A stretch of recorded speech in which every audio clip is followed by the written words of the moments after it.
The King's Stilts by Dr. Seuss.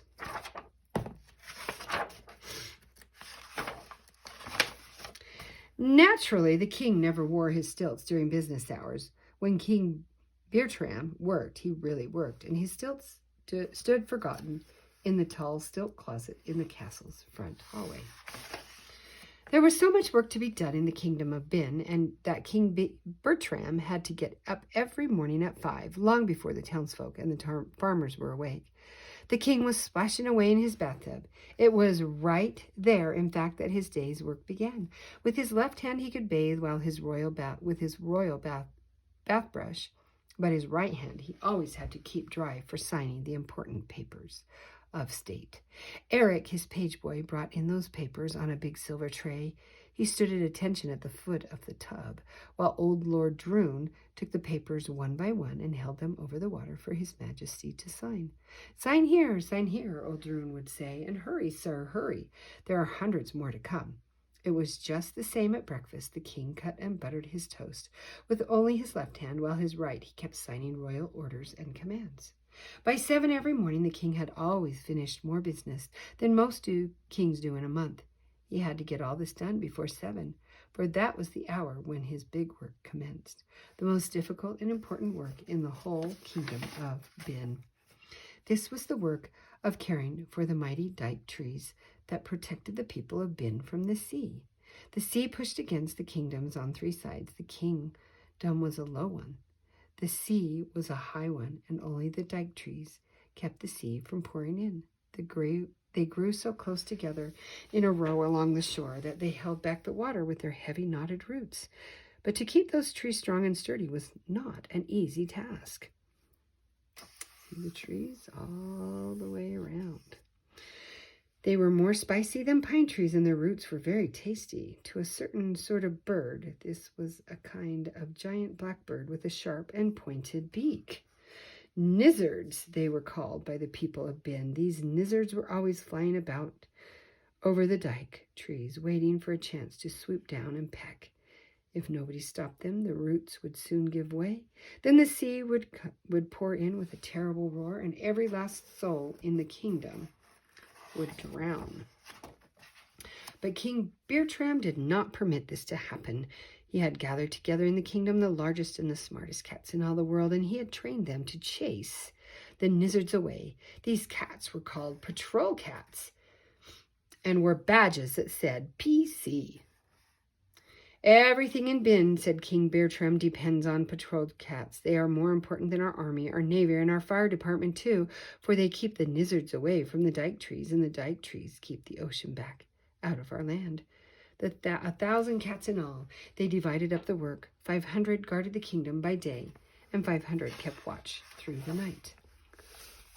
At 7 every morning came the changing of the cat guard. At the sound of a trumpet, the king left his breakfast and mounted his horse for the daily review. Fresh, brisk, and well-fed, the 500 day cats marched past him toward the dike trees to take up their watch. At the same time, the night cats, muddy, tired, and hungry, headed home to their kennels for their 12 hours rest. There was rest for the cats. There was none for the king. It took every minute of his morning to see that they were given the very best of care. The huts that they slept in must be kept clean and tidy. Each cat must be brushed and his whiskers trimmed just so. The cat kitchen was even bigger and grander than the king's, and the cooks who did the cooking were the chief cooks of the land. Your Majesty, the chief in charge of fish, would always say, Tell us that you think the food we feed our cats is perfect. And the king would look over the huge wet basket of fish, choosing only the finest and the freshest to serve his patrol cats. So went the morning. Then all afternoon, both in winter and summer, the king made his rounds by the edge of the sea. Every root of every dike tree he inspected each day. But finally, at 5 o'clock, the great task was finished. Then the king smiled. A hard day, he said, full of nizzardly worries. A long day, he said. Now it's time for some fun. This was the moment that King Bertram lived for. When he worked, he really worked. But when he played, he really played. Quick, Eric, he shouted. Quick, Eric, the stilts. Down the slope from the dike trees, away from all the troubles. The king and Eric would race like two boys straight to the tall stilt closet in the castle's front hallway. Up came the stilts, up leapt the king. High in the air, his royal robes streaming, he'd race through the marble halls, out, across the terrace, up and down the garden stairs. Black-spotted coach dogs barked and romped beside him, nipping at the heels of the flashing red stilts. The townsfolk looked on from the walls and just loved it. A grown-up king on stilts, they'd say, does look rather strange. But it's hard work being king, and he does his work well. If he wants to have a bit of fun, sure, let him have it. But there was one man in Bin who didn't like fun. He didn't like games. He didn't like laughing. This man was a scowler. This man was Lord Drone. Laughing spoils the shape of the face, he declared. The lines at the corner of the mouth should go down. Every afternoon when the stilt hour drew near, Lord Drone would slink away to his room in the northwest tower and sulk. Such carryings on, he would mutter in disgust as he spied on the king from his window. Look at his crown bouncing up and down on the side of his head. Look at his beard flapping in the wind. Look at him laughing right out in broad daylight in front of the townsfolk. I must do something about this. And one day he did. One Wednesday, just before supper, when he thought the king was out, Lord Drone tiptoed down to the front hall. The guards at their posts were dozing without the smallest sound on the hard stone floor. Drone crept up to the stilt closet, pulled back the ancient door, and reached in. It took only a second. He had the king's stilts. He unbuttoned the top of his long robe and shoved them down inside. Then he sneaked past the guards again and slipped through the door. Down the steep slanting stairway, Lord Drone marched with the stilts down to the furnace to burn them. This is the end of the king's foolish stilt walking, he mumbled to himself. Then suddenly, from around the bend of the stairs below came the sound of happily whistling. The king, Lord Drone, stopped still, almost frozen with fright. He tugged and pulled at his long flowing gown, struggling to cover the stilts, but he couldn't. The ends were too long and stuck out. Drone, Drone, gasped Lord Drone, you'll be caught. He turned and fled back up the stairway. Nearer and nearer came the king, but Drone couldn't climb any faster. The stilts clattered, they banged and spanked against his knees. He looked up and saw a window. Stepping up to it quickly, he poked his head out. He looked down into the alley. A small boy was passing. It was Eric, the page boy. Psst, you, Lord Drone hissed in a hoarse voice, nervous whisper. Eric looked up astonished. Yes, sir, he bowed politely. Take these stilts, commanded Lord Drone. Take them away, bury them deep where no one can ever find them. Bury them up by the sea, by the dike's tree. Lord Drone flung the stilts from the window. The king's stilts? Bury them? Eric didn't know what to think.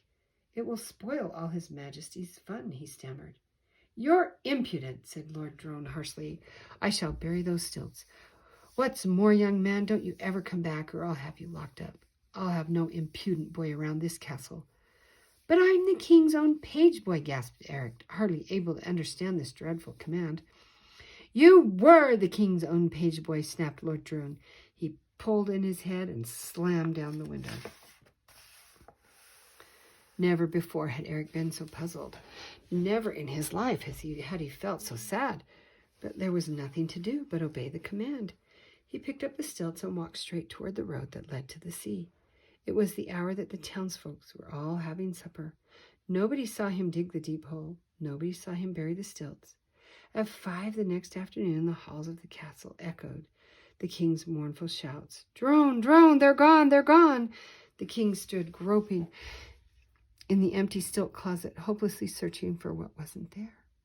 Lord Drone chuckled to himself. He had expected this to happen, and he was ready with his lie. It was the townsfolk who did it, he said, peering into the stilt closet and pretending to be greatly shocked. I've seen them every day, plotting behind the castle walls. A king, they say, should behave like a king and sit with royal pomp and dignity upon his royal throne. A king, they say, should never walk on stilts. It's too bad, your majesty, but you must try to do without them. King Bertram answered with a heartbroken sigh, "Well, I'll try to do without them." But he couldn't. Day after day, he grew sadder and sadder. For long hours, he'd just sit idly drumming with his fingers on the arms of his throne.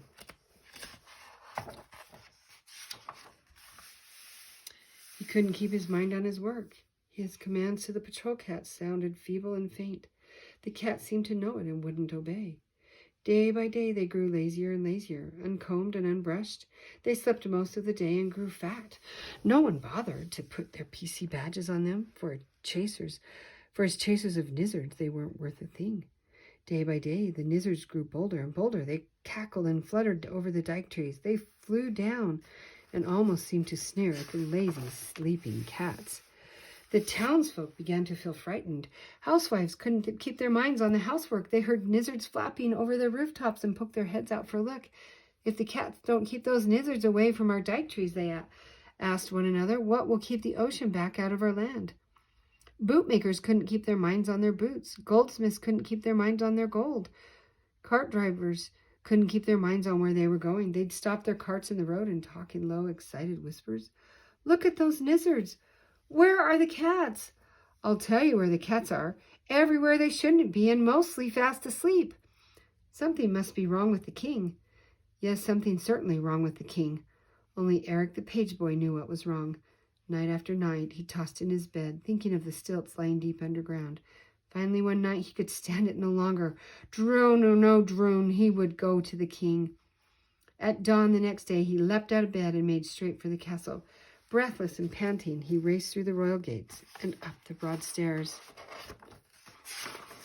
The king was strolling sadly on the terrace with Lord Drone and 2 guards. Eric rushed up. He must tell the king. Drone or no drone, he was going to tell. But Lord Drone saw him coming and stepped quickly forward. "Impudent boy, what are you doing here?" Before Eric could answer and pushed past him to the king, Lord Drone had grabbed him. He looked at Eric sharply, and suddenly the corners of his mouth turned up in a grin, a shrewd, evil grin. "Your face," he said. "What's wrong with your face?" "My face," said Eric. He rubbed his hand over his forehead. It was merely hot and moist from running. "Nothing at all is wrong with my face." "It's red," said Lord Drone with the sly look he always had when he lied. "It's awfully, awfully red." "Measles!" he shouted. "Ho, guards, take him away, lock him up." "I haven't measles any more than you have," shouted Eric. "It's a trick, a nasty, dronish trick. Let me talk to the king." But they dragged poor Eric, fighting and kicking, away from the king and down the castle stairs. 5 minutes later, Eric found himself locked up in the old deserted house on the edge of town. From his second-story window, he could see the guards' spears crossing just below him, barring the door. Through the roof, he could hear the noises of the nizzards. Their beaks were hard as iron and scratched through the air. Eric shuddered. There must be a way to escape. Round and round the room he paced, thinking and thinking. He went to the window and looked down again. There he whistled softly. He had an idea. Very quickly, Eric slipped off his belt. He pushed the end through the buckle and made a lasso. Then he leaned from the window and aimed for the spear points. He dropped the loop. It caught. He jerked the belt tight and tied a quick knot. "Look, guards, look," shouted Eric as he jumped up on the windowsill. "Your spears are tied together." If the guards had dropped their spears, they could have caught him in a second, but they didn't. They just yelled at each other and yanked and tugged, stupidly trying to pull the spears apart. By the time they finally had them untied, Eric had sprung to the tree outside his window, slid down the trunk, and quietly escaped. Eric ran through backyards and alleyways to escape the angry guards. The streets were deserted, no people at all. They were all at home, trembling with their window shades pulled down. The air was full of the chittering and chattering of nizzards. They were cutting through the clouds like flying black knives. Flying nearer, flying lower, down to the earth to eat the dike tree roots, soon to let the sea pour in. Eric ran. He turned a corner. He stopped and stared with horror. Flowing gently toward him down the sloping alley came a little trickling stream. "Water," he whispered hoarsely. He dipped in his finger. It tasted of salt. "Sea water." One dike tree must already have been clean eaten through. "Not a second to lose," gasped Eric. "I must dig up the stilts." Up the hill to the dike trees where the king's stilts lay buried, right into the very thick of the nizzards. They flapped and screeched about him. They hissed as he dug. Gritch, gritch, snarled the nizzards. Gritch to you, snapped back Eric, furiously pelting them with fistfuls of mud. The harder they fought him, the faster he dug. His fingers touched the stilts at last. He pulled them from the ground. Stilts bouncing on his shoulder. Again, Eric ran. The road to the castle took him back through the town. The streets were still deserted. Close by the door of an old tailor's shop, Eric stopped for an instant to rest. The stilts had begun to hurt his shoulders. Those two stupid guards, he thought. I wonder where they are. He found out all too soon. From around the corner at his very elbow, suddenly bellowed the angry voice of Lord Droon. You guards, guards indeed, to let a little pipsqueak of a boy tie up your spears, dunderheads. Search every street, search every house. Eric heard the chatter of their heavy hobnob boots. No time to run, nowhere to hide. Wait, those clothes in the tailor shop. Eric ducked inside. An instant later, Lord Droon and the guards appeared around the corner. Search that tailor shop first, commanded Lord Droon. But just as he said this, from out of the shop strode a strange, tall man. There was something very odd about the hang of his head, his robe, and his hat was pulled down far over his eyes. Those eyes, muttered Droon. Have I seen them before? He stepped in front of the tall man, blocking his path. The tall man's mouth went suddenly dry. Are you, he stammered hoarsely. Are you by chance seeking a small boy with no belt? Which way, shouted the guards. Which way did he go? That way, said Eric, and he nodded toward the sea. With a clatter of hobnobs, the two guards were off, Lord Droon sputtering and scolding along behind them.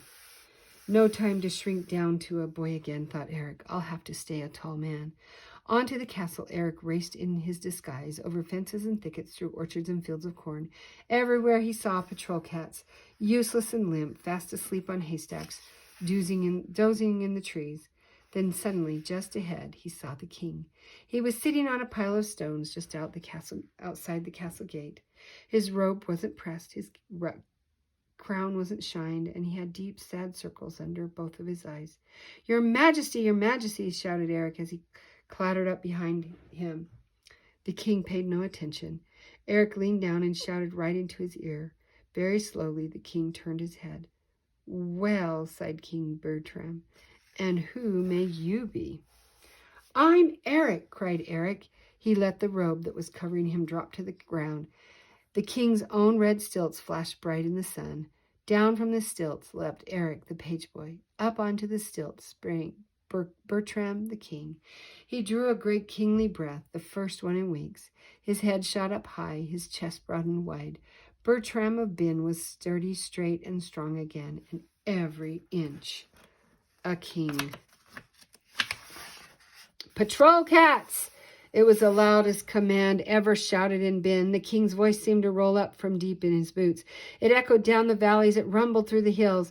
From wherever they wandered, the cats heard the call. They fell in line. They fell in step. They marched ahead 1,000 strong. Up the hill to the dike trees they followed, Eric and the king. Day cats to the left flank, night cats to the right. Charge, the king shouted. 100,000 nizzards stopped their pecking and sprang to meet the charge. The dike trees shook as the cats roared their war cry. The sea surface swirled into a wild raging whirlpools. The noise was heard in Samba land 500 miles away. The fur flew fast, but the feathers flew faster. It only took 10 minutes. The kingdom was saved. The townsfolk stopped trembling indoors behind their windows' shades. They rushed out from their houses and filled the air with cheers. Then the king punished Droon in a most fitting way. He sent him to live by himself with the guard of patrol cats in that old deserted house with the sign that said measles. And he made him eat nizzards 3 times every day. Stewed nizzards for breakfast, cold nizzards for lunch, fried nizzards for supper, and every other Thursday they served him nizzard hash. But to Eric, his page boy, the king gave a fine and just reward. He ordered the royal carpenter to make another pair of stilts. Tall stilts, red and flashing, exactly like his own. From then on, every day, at 5, they always raced on stilts together. And when they played, they really played. And when they worked, they really worked. And the kept the lizards away from the dike trees, and the dike trees kept the water back out of the land.